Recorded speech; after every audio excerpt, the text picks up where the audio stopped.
Kalau selama ini diri berhiaskan emas, intan permata bermandi cahaya, tetapi kali ini dalam kuburan gelap pekat mencekam tanpa seorang teman.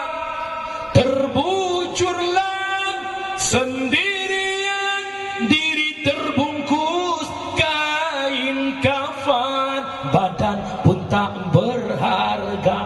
Sesaat ditinggal nyawa, anak istri tercinta tak sudi lagi bersama.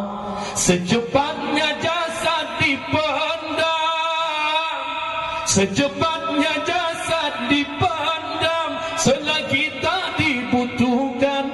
Diri yang semula dipuja kini bangkai tak berguna.